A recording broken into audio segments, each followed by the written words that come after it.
Welcome to the Grit Growth Podcast with hosts Carson Stefanelli and Matt Webster.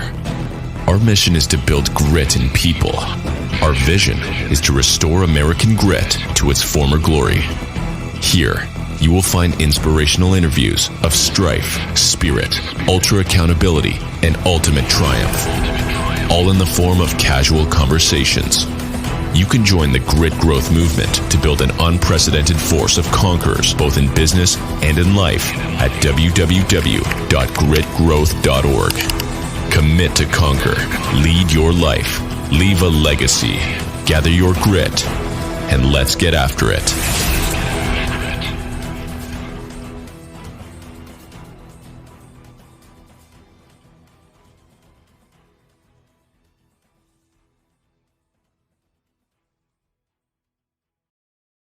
Good afternoon.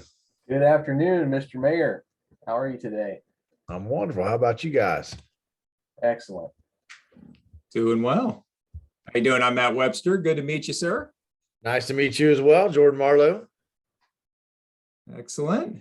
So like the background. Thanks. Cool,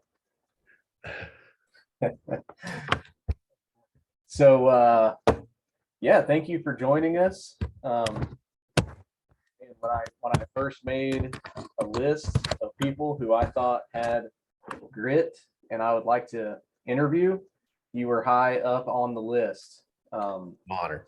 And I think maybe if you could open with just a little background about yourself and what you spend all your valuable time doing, and I think it would paint the picture of why I think that.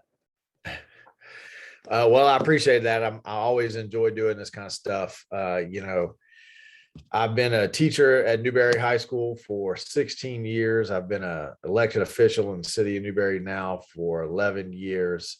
I've been a farmer in this community for about 40 years. Started when I was 5 years old, driving the tractor with my grandfather. Totally legal. And so exactly. Yeah. That's how it used to be done, right? That's right. The good old days. That was before air conditioned tractor cabs. Yeah. You were sucking down that dust. But it's been an interesting time staying in the city of Newberry and seeing the growth patterns and seeing what's changed and those kinds of things. So I think it might be unique. A lot of folks tend to move around to go to different cities. They travel to different states. And so they get a different perspective. I get a perspective of watching the development of one community. And that really allows me to, I think, try to get engaged and active in guiding that community and seeing where we want to go. So I enjoy getting together like this and having conversations about not just Newberry, but the state of Florida, the state of the country, state of education, state of politics, all those kinds of things. I always see Newberry as a microcosm for the larger picture. So what the lessons that we can learn in Newberry, we can take those to the state. We can take those to the country. We just have to be conscious of it. Definitely. It's a noble cause, fraught with obstructions and hurdles, right? Yeah, on every level.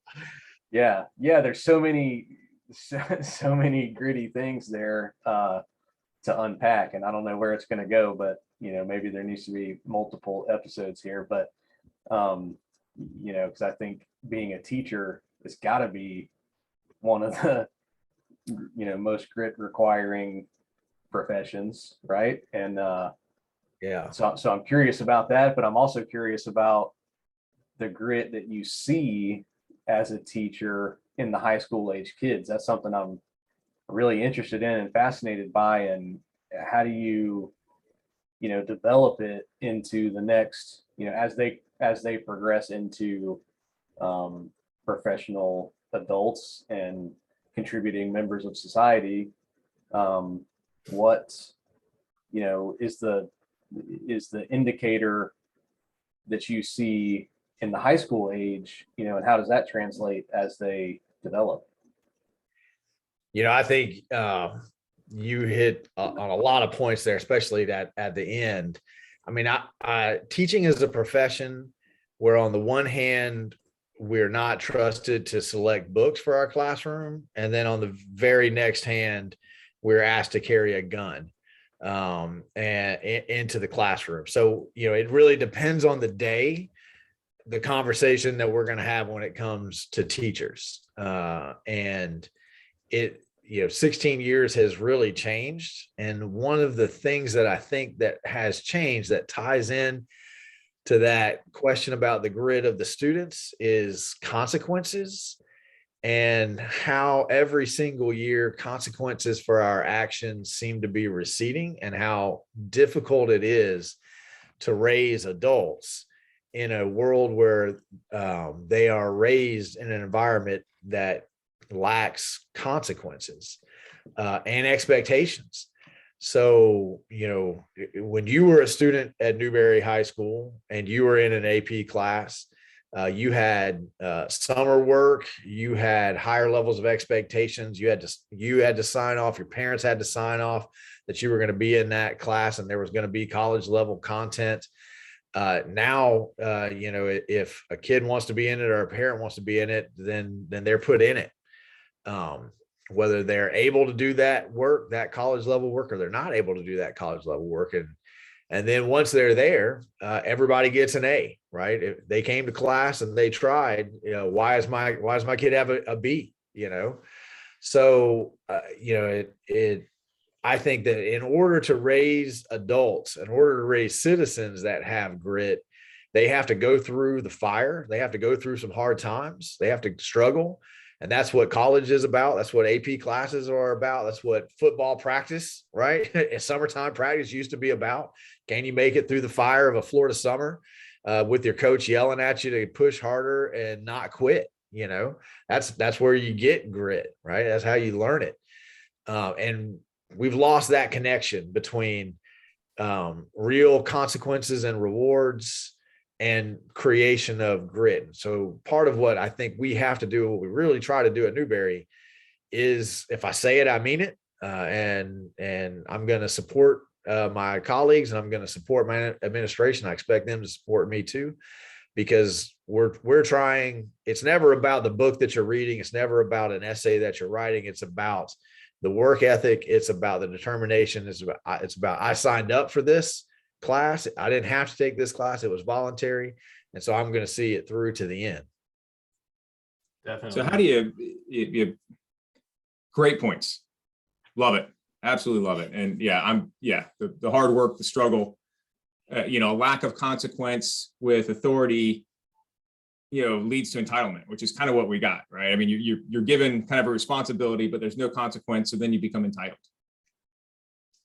How do we change that paradigm now? We got here, the pendulum's shifted, right? And then, so how do we teach society? How do you take the microcosm of Newberry and how do you influence that outside of you leading by example, which you're doing?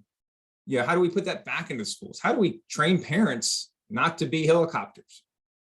I mean, and you've seen that. I'm just, again, just kind of seeing your thoughts there. Is it a policy? Can government do anything? Is it down to, again, a private choice? I think it's all of those things. I think one of the things that I'm trying to do, and we just started a group in the city of Newberry called United We Father.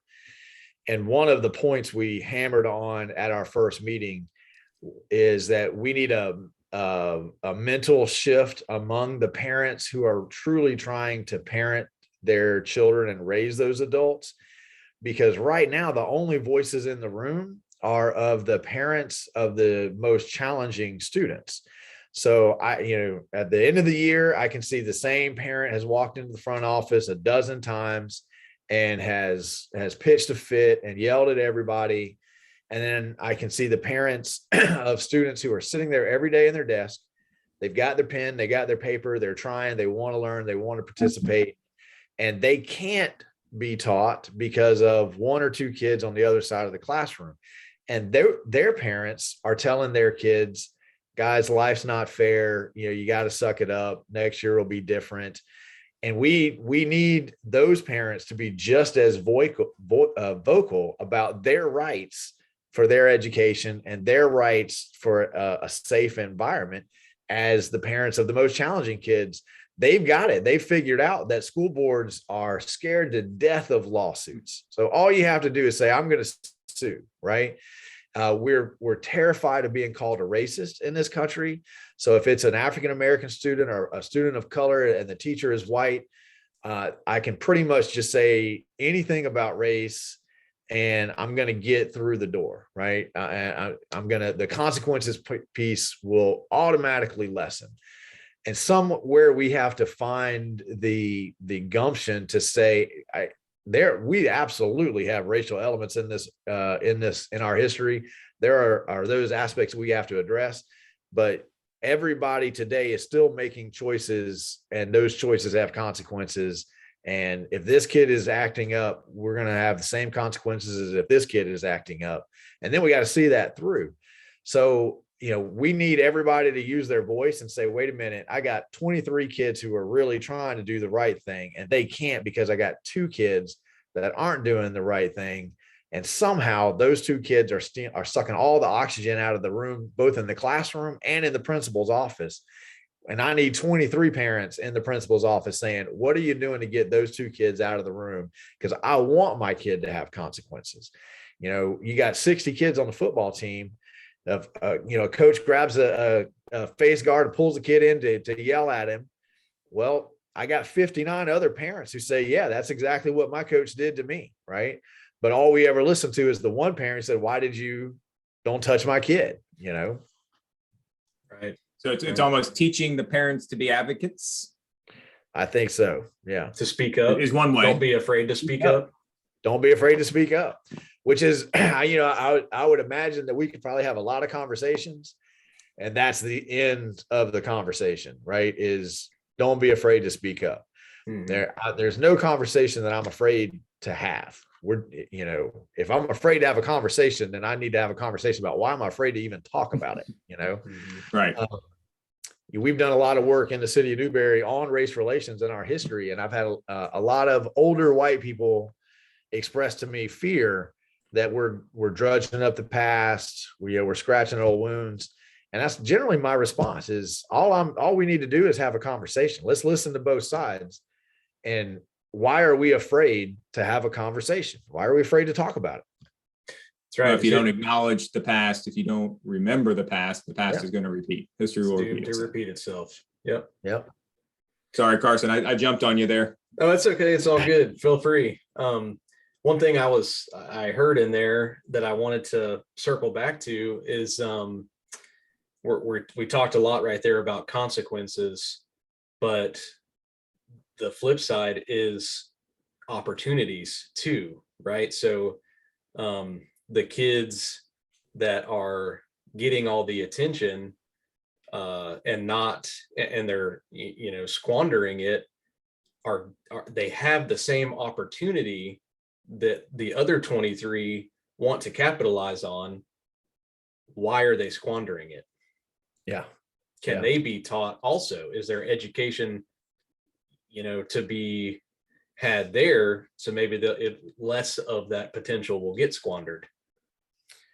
I was my parents just moved, and they've been going through a bunch of boxes and old papers and things, and I came across a pledge that my grandfather recited at his high school graduation.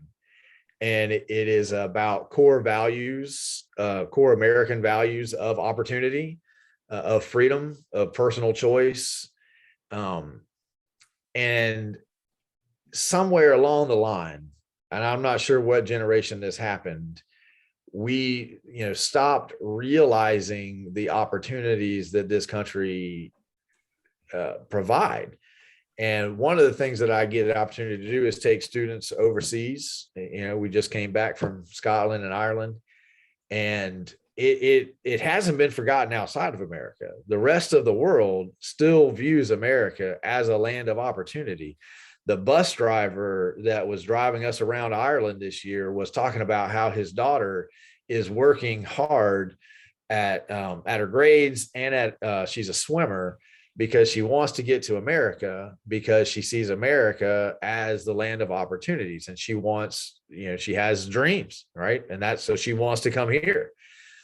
So it's this strangely paradoxical situation where you have, 216 sovereign countries around the world all viewing America as the land of opportunity. And somehow we're not able to impart that message to our own kids that you lucked out. You won the lottery of genetics, right? You were born in the land of opportunity. All you have to do is seize it, right? Seize it. Absolutely. I mean, that's, oh God, but that's the reason for this movement and what I'm trying to do here. I mean, that's a major driver. I'm sure it keeps you up at night. I know it does. I mean, one of the things I like about a small town and a small school is that for a lot of kids, I'm able to help them figure out what it is they're trying to do, and then physically put them in a position to have an opportunity to do that. Yeah. And maybe you could do that at a school of 2,000, 2,500. I don't know. My perception is that more often than not, the bigger the institution, the bigger the cracks that people can fall through. Mm-hmm. But, in Newberry, if you want a job, I can help you find a person who will give you an internship. If you want to explore a career, I can put you with people who can talk to you hands-on experience about that. So it is truly just about the person's, the students, the young person's willingness and determination to seize those opportunities. I was talking with Representative Clemens the other day, and he's got 6 unused scholarships to Santa Fe to become a welder, right? So full ride scholarships, you can become a welder, 6 unused. So wow. There are, when we talk about social programs to help you get back on your feet, there are more social programs in America than anywhere else in the world, right? So if you have the drive, you have the determination, you can get help for any issue that you have, at least the first time you have that issue. Now, you may not be able to get the help at the 6th time you've had the same issue, but that first time, we can get you the help because there's just a ton of opportunities out there, but you got to advocate for yourself. So we're back to advocating again. You have to raise your hand and say, I need this, I want to do this. How does that happen? Right. And we can help guide. So I want to jump back on the microcosm of Newberry, small town America. And you talk about opportunities. How have you as mayor been able to influence opportunities for Americans to one, create their own business, 2, create jobs, 2, be able to hire others to then have the internships? And then more so when we talk about grit, what was the struggle of getting there? Well, I don't know that we could have that conversation without talking about the last couple of years, because I think the last couple of years have really highlighted that mentality. When I first got elected in the city of Newberry about 11 years ago, we weren't growing. Nothing much was happening. Everyone was talking about jobs. Everyone was, one of the core issues I ran on was that I wanted my children to be able, if they wanted to live, work, play in the city of Newberry and do whatever profession they wanted to do, not have to go to Los Angeles or Chicago or New York or Atlanta in order to pursue their profession. And that's a long road, and it's a big ask. Fast forward 11 years later, we're growing so fast that it's hard to hold on to the reins. We've got more job growth, more economic opportunity. We issued more business licenses last year than the previous 5 years put together. We're starting over 100 businesses a year at this point in the city of Newberry. But the last couple of years, with the way that the federal government and the state government and the county government handled the pandemic, really shows the fight that has to happen for that to occur. I think what really differentiates, and this is a core conservative principle, I believe, that the government closest to the people needs to represent the people. And that's not just a bumper sticker. There's a philosophy behind that. When the county wanted to shut everybody down and stop everything, that failed to recognize that Newberry's two largest industries, construction and agriculture, take place 95% outdoors.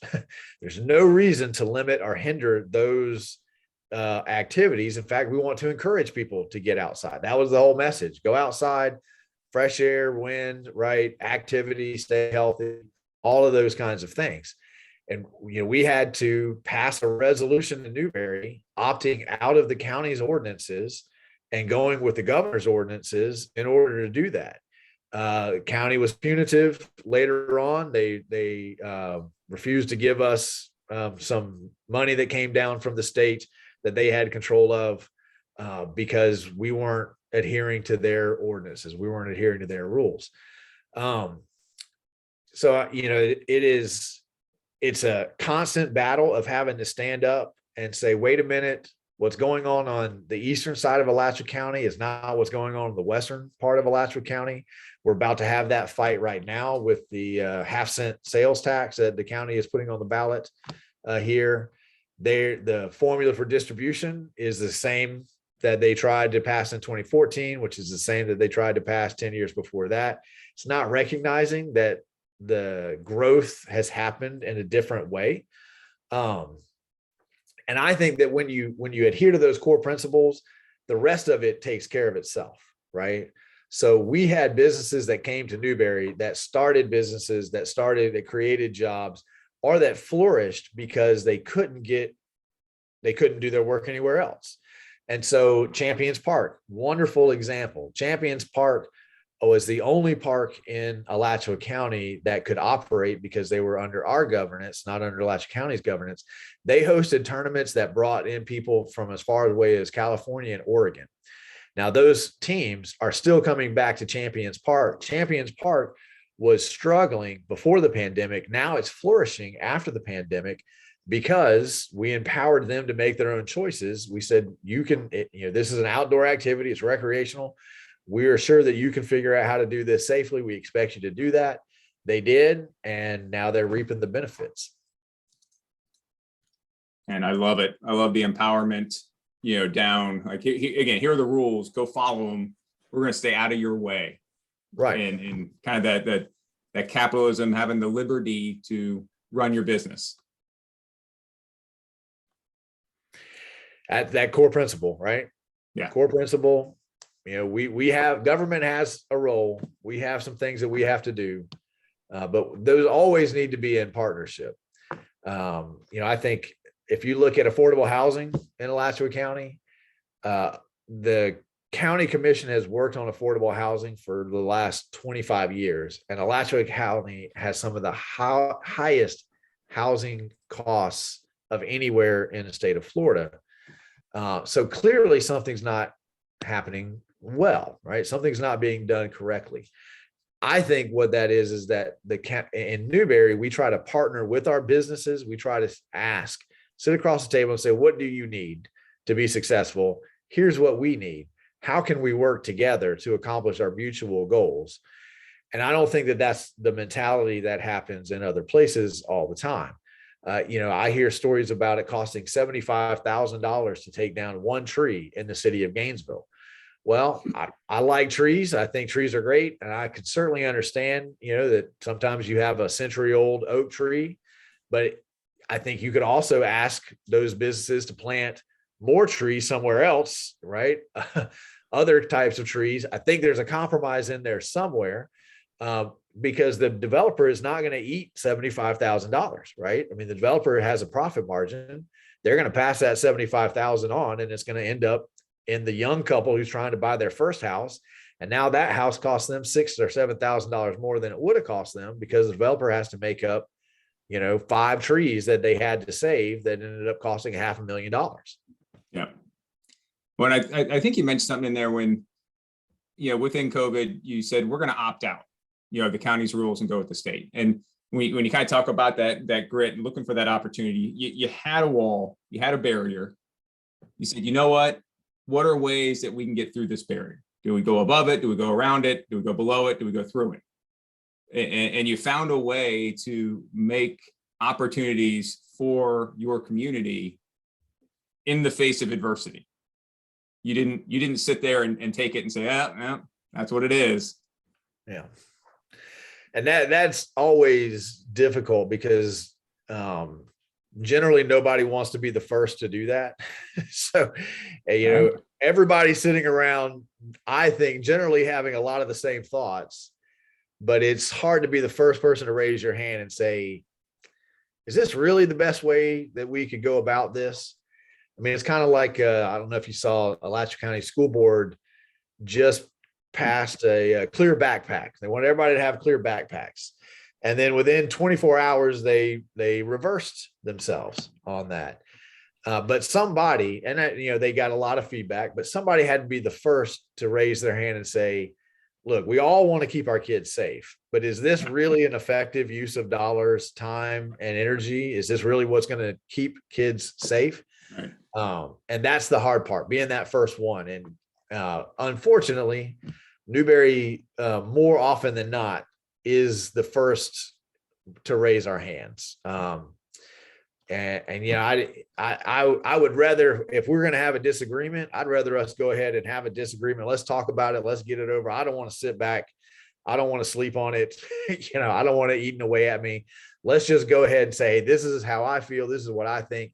You tell me, how you got to this place, and let's see if we can move forward. And so maybe that's just a leadership style that Newberry tends to generate. Because I think if you look at our commission, there's 6 elected officials up there that all share that same quality of, I'm going to tell you what I think, and I'm going to tell you what I think is a better idea. We work on listening to other people's ideas also, because I think that's part and parcel. If I want you to listen to me, I need to listen to you also. But being the first to say, I don't think this is the right way to go about this. I think this is actually causing more harm. I think people have forgotten when Alachua County first shut down, they could not make up their minds. On Thursday, they would pass an ordinance because under a state of emergency, the chair gets to act as a dictator. And then on the next Tuesday, they would change it. And we let that go on for about 2 or 3 weeks before we raised our hand and said, you guys are causing more harm here than good, because these businesses are scrambling to figure out how to adhere to the rule, how to print signs. They're changing their policies. And then before the week's even started, you've changed it up again. So whether you agree or disagree with Governor DeSantis, he was very steady throughout the pandemic. He projected his moves. He talked about them. He let everybody know what he was thinking about. He got the feedback. Then he made a decision. Once the decision was made, he stuck with it for a period of time, which I think is how you get through an emergency. No one's going to criticize you for getting something wrong in an emergency if you have done those steps, right? And it was not what was happening here, and that was causing a next level state of mental anxiety for my residents. I'm constantly living under different rules. I would talk to my students in the classroom and say, what would it be like if you came into a teacher's classroom and every other day the rules were different, right? Some days you could speak, some days you couldn't, some days you could be on your phone, some days you couldn't, some days you could wear a hat, some days you couldn't. It would drive you crazy, right? Government simply cannot act that way. We have to be slow and steady. Yeah, that's absolutely. There was a lot there. I'm interested in, obviously you have a passion, a burning passion for individual liberty. I mean, it's apparent now. How did you make the jump from teacher to mayor, and is that what the driver was, or was there something before that? Has it always been individual liberty, or is that like, a recent development because of COVID? Can you expand on that? I mean, the individual liberty has always been there. I think that's just by my raising, where I came from. I'm the student government sponsor at Newberry High School, and I have been for the last 14 years or so. And in that, when I became the sponsor, I didn't want when you look around at other high schools, and I'm not trying to put down any other high school, but it's largely contained within the school, and the things that they do are not very reflective of what actually happens in political life or community life. And I wasn't interested in doing that with my students. So I wanted my students to meet the city commissioners, to meet the city mayor. I wanted them to get involved in community activities and really see what public service was all about.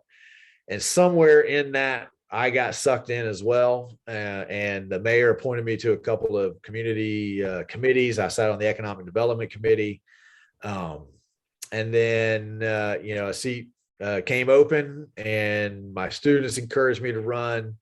So I did. And in Newberry, and every city is different, Newberry has 5 voting commissioners and 1 non-voting mayor.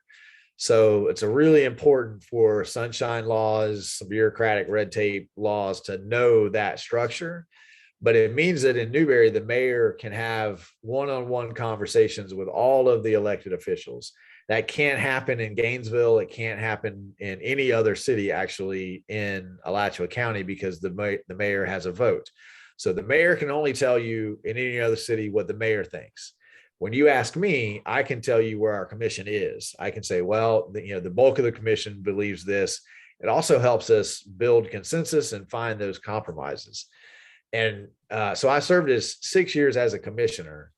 And then when the mayor retired, I was already beginning to feel like my talents are better at bringing people together and finding that middle ground and finding how do we move forward together. And so it seemed like it would be a better fit for me to be the mayor than a commissioner. You give up the vote when you become a mayor in Newberry. You no longer have a say, but you have a lot of behind the scenes ability to answer questions, build consensus, and direct how we go together. Because if we can't get there together, we can't get there. And that's why you see Gainesville not getting anywhere. It's why you see a lot of other cities not getting anywhere, because they can't build any census on the dais. So the personal liberty just was there in the background. Newberry was a good fit for me. I'm a libertarian. I'm not a Republican. I'm not a Democrat. I believe in fiscal conservatism and social liberalism. I don't care what you want to put in your body as long as you don't endanger other people. I don't care who you sleep with. But I do care a lot about what you do with my dollars, and I want to see those spent wisely. And in my view, I think everybody has that view. Pretty much, they just don't know it. They can't articulate it. But I think it's the biggest failing of the Libertarian Party that they have not been able to seize the last 5 years and grow that message, because almost every young person I know would fit into that category. They're tired of talking about homosexuality. They're tired of talking about marijuana and the war on drugs. These things seem archaic and old and outdated and not working and causing other problems. But they also recognize that I don't even know how much debt this country has at this point. 23, 24 trillion is something not sustainable, right? It just went to 25 as we talk. Yeah. It'll be 26 by the time we're done, right? Yeah. Right. Yeah. So, I think that's been my own personal growth. And then, trying to understand that Newberry can't get much done by ourselves. We have to partner with the state. We have to partner with the county. We have to partner with the school board. And those other entities, have very different governing philosophies than we do. And that creates tension between us. Yeah, absolutely. No, I love it. I love the message and everything you stand for. And I'm glad to be here in Newberry because of it. So, well, we appreciate it. I might move there. We love business owners. Yeah.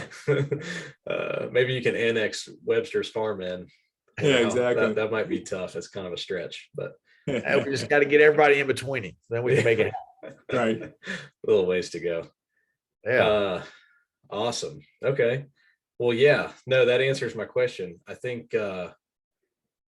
I think that it's amazing how much grit you have to portray. And I think that maybe it's easy to downplay in conversation just how opposed your views really are with the powers that be in this county. So, not trying to gear us more towards grit and maybe a little less politics, but that's still the subject matter. It's not just a occasional disagreement. It is like hardcore butting heads on everything, right? Is that about overstated? Yeah. It's hard to find anything that we can, even when we agree on the issue, we have vastly different ideas on how to go about addressing the issue. A great example, about 6 years ago, Newberry passed, and this is kind of that boring, tedious bureaucracy, but we passed a tiered water system. So in Newberry, if you're supplied from water from us, and if you're at the bottom of the socioeconomic scale, we actually sell you water for less than we used to. If you're at the top and you're filling up pools and you've got prize winning orchids and roses, you pay more, but you can make the choice not to do that. And one of the reasons that we did that, because we do recognize that water is becoming a scarce resource, right? And therefore, in my view, now water is subject to the same conservative market principles of any other scarce resource on the planet. Now, when I was a kid, water was not scarce. We'd spray the water up in the tree at night when it was freezing just to make the icicles. You'd let the water go all day so you could play in the sprinkles. But now, Florida's growing. We got almost 2,000 people a day moving into our state. Georgia has drilled a line. And then right at the state line, they go underneath the ground because the Supreme Court has said that's legal. And they pumped into the aquifer and they're pumping water back up to Atlanta. So fresh water is now a scarce resource. Now, the county wanted to do the same thing. The county wanted to encourage water conservation also. What they did was they passed increased regulations that said that you couldn't build. You had to have an inspector come out and inspect your irrigation system at your house. Now, that was a direct increase to the cost of a house of $6,000. Then they also hired an inspector to go around and make these inspections. That was a salaried position of $70,000, which, of course, by the time you have the benefits and retirement, everything, you're up to $110,000 a year. So the county's answer was increased regulations, right? Increased inspections, more rules. Newberry's answers was to simply fall back on those core principles and say, okay, water is now a scarce resource.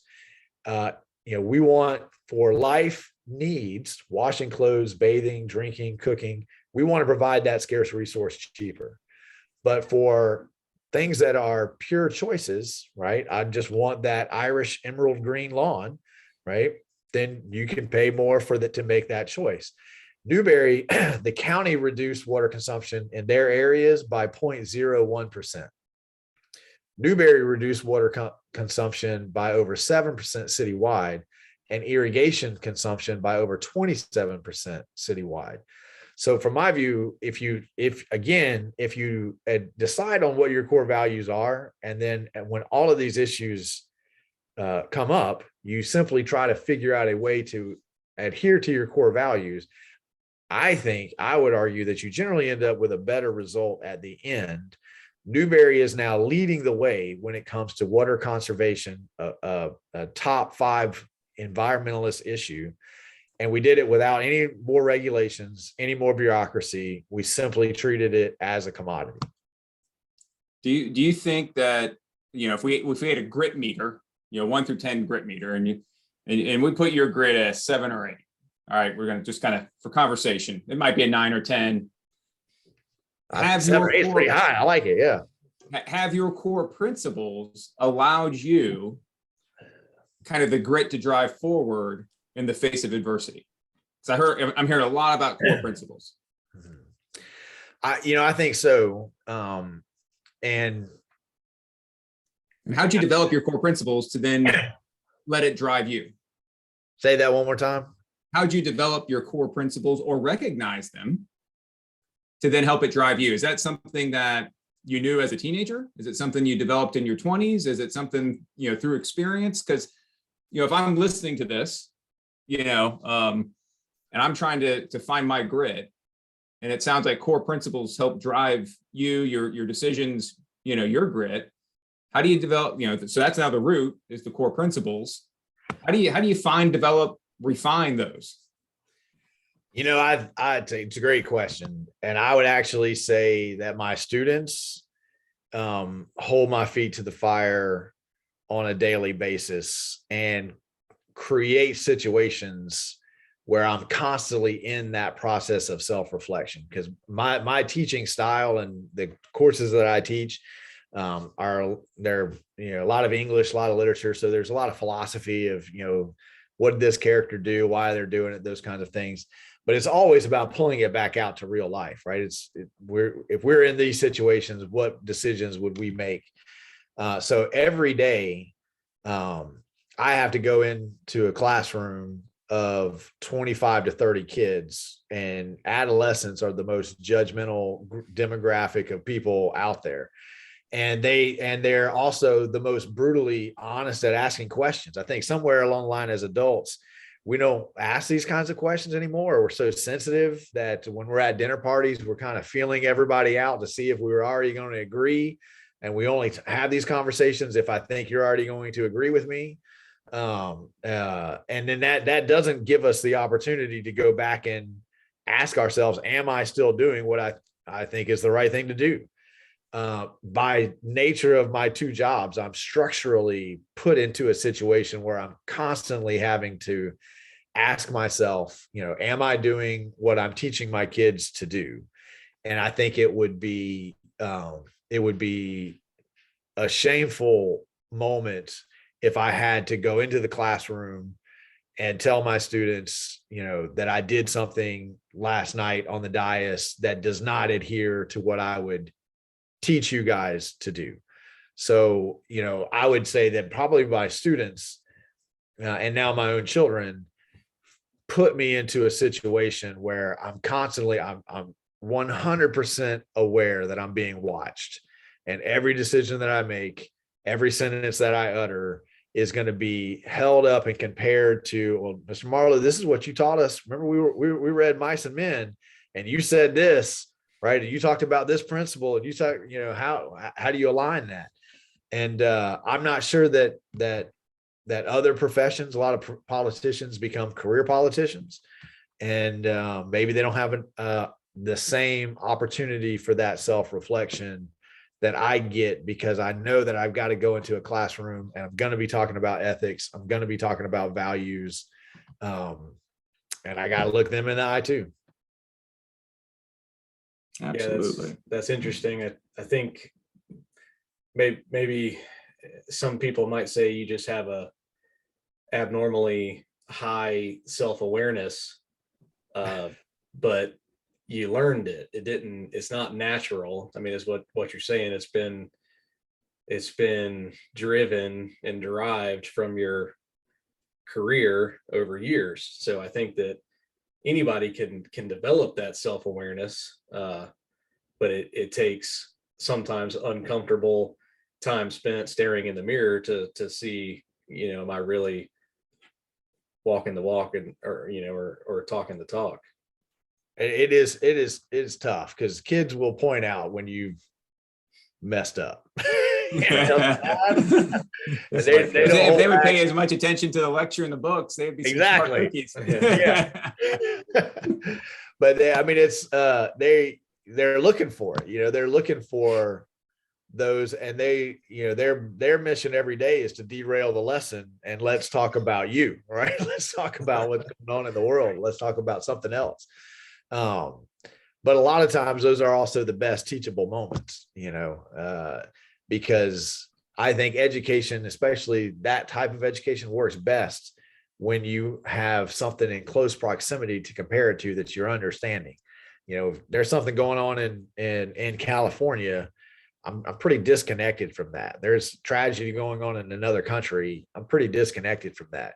But when I'm listening to my parents around the dinner table, talk about how to pay the bills because of something that's going on locally. That's personal, that's connected. It's also the things that I think we're being taught not to talk about, right? Because we don't want to hurt anybody's feelings.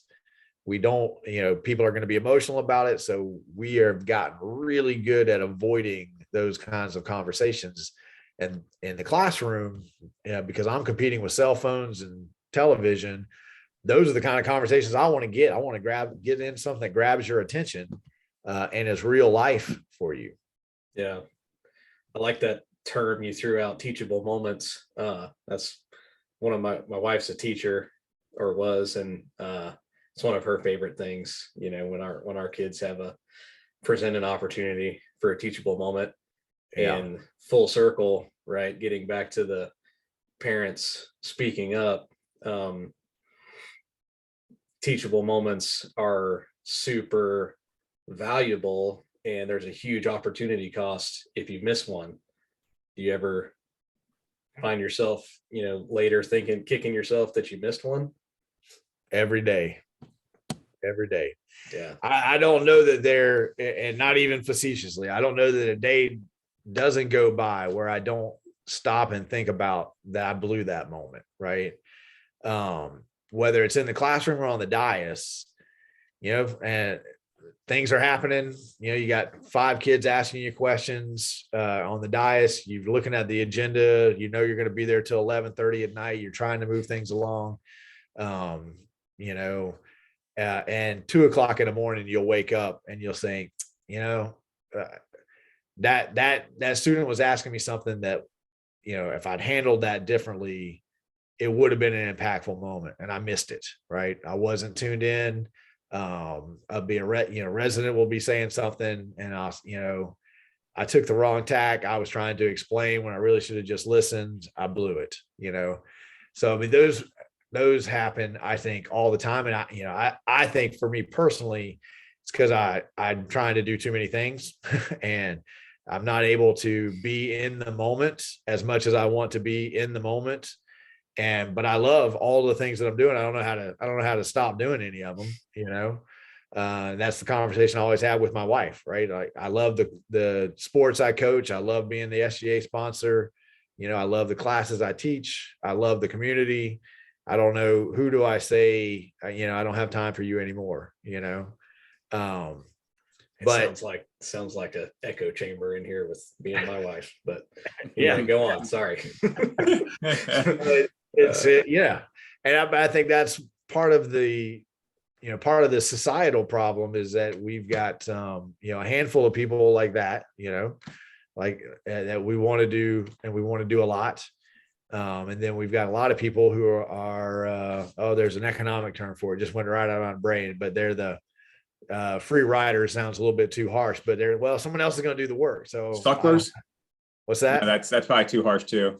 On the farm theme, I was going to say sucklers, but Yeah. You might have to edit that one, Carson. Yeah, nah, I'm leaving it. But back the original question, I think if you stop having those moments where you realize you blew it, then maybe I'm not thinking about it hard enough, because even the moments where I think I got it right, I'm still criticizing those. I'm like, man, I could have made that better. That could have been even more powerful. Well, it just means you care, right? I mean, in hindsight's always 20/20, no matter what you're doing. Yeah. No, you can't have grit without caring. Yeah, absolutely. Yeah, and we're getting close to an hour mark here, and not that we want to stop it, but we want to be respectful of your time. And I just wanted to kind of recap some of the things that we've heard along the way here, and really some great stuff. And kind of starting with kind of that perspective of pushing yourself. Hey, you got to go through some struggles to understand it, to be able to then I guess get into other struggles, or go head into it and challenge. Having that advocacy and promoting that for yourself and for others. Consequence versus opportunity. Let's look at one, you need consequences out there in order to create accountability, but also to reverse that and say, hey, what's the flip side and what's the opportunity that's out there for me? And, being able to provide opportunities for your community, for yourself, for those around you, is huge for, growth for all. But ultimately, Jordan, what I heard a lot here is that core principle, and you're kind of guiding light. And when you have that guiding light, those core principles, to where you can kind of have your North Star and where you're driving, it helps you push through adversity because you know the direction you want to go. And that's probably one of the heavier things I heard here, and what I'm going to take away personally too. So I appreciate that. Thank you. And have the hard conversations, by the way. Don't be afraid, but you have those core principles there with you to have the hard conversation because you know where you're coming from. And I think when you adhere to that, if the people decide they don't like my core principles or they don't like the decision, I can still look myself in the mirror and I can still raise my kids because I did what I thought was right. Yep. So and same thing in the classroom, if the principal decides that he doesn't like or she doesn't like what I'm teaching, but I think it's an important lesson, there's another classroom somewhere else.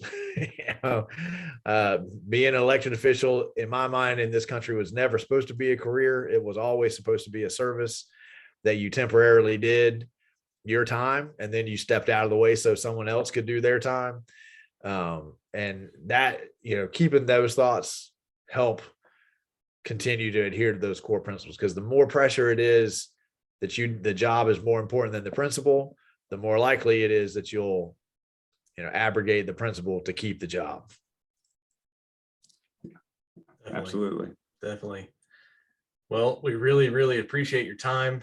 It's been a heck of a conversation. I think we could probably do this all day, but since you've already got lots of other things nagging for your attention, I just want to close with a simple but not easy question for you. What does grit mean to you? Well, first, I thank y'all for having me on. This has been a lot of fun. I enjoy the opportunity to talk about these kinds of issues, and just, helps me reflect back. I think that grit for me is first and foremost having the fortitude to look inside and decide for yourself what are your core values, because that's not an easy thing to do. It is tough to think about yourself and your life and your family and your upbringing, your country, and really get to know you. That's the first step. And then to live and make decisions based on those principles and to think about it as you're doing it. That takes grit, and it takes growth. The grit leads to growth, So, I think that's how I would define grit. Having the backbone to stand up once you decide what you believe in, to stand up for it. Love it. Absolutely. Perfect. Yeah, man. Okay. All right. Well, guys, this has been a lot of fun. Yeah. We'll have to do it again. What is the tagline under? I got grit, growth. What's underneath that? Let's see if I can get out of the way. Go after it. Get after it. Yes. We would have fit that into the podcast somewhere if I could have read it. I kept waiting for one of y'all to bid. Yep. All right, fellas. Well, I appreciate it. Hey, will you send me that quote for the sidewalk for Newberry High School? Yes, sir. Will do. Definitely. It's on my list. 10-4. All right. I appreciate y'all. Have a great rest of the day. All right. Great to meet you. We'll get that farm into Newberry. That's right. See y'all later. Right. See you. We'll see you.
Thank you for listening to the Grit Growth Podcast with hosts Carson Stefanelli and Matt Webster.